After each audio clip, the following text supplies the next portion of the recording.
Samantala, pinaghahandaan na ng Ilocos Sur Tourism Office ang dagsa ng mga turista sa Semana Santa. Narito ang report.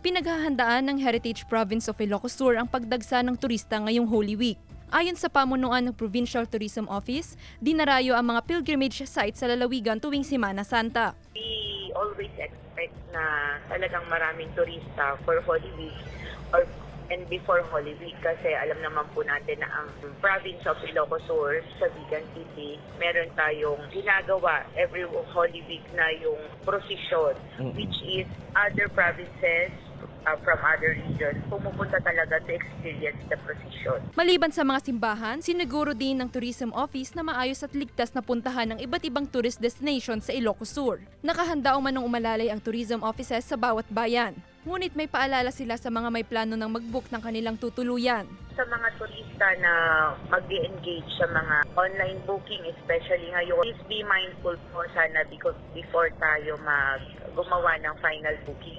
As much as possible, let's contact po the accommodation to verify kung talaga bang sila yung nandun sa picture. Mas mainam din daw na magplano ng mas maaga upang makatipid lalo pat patuloy ang pagtaas ng presyo ng mga produktong petrolyo. Jewel Fernandez, One North Central Luzon.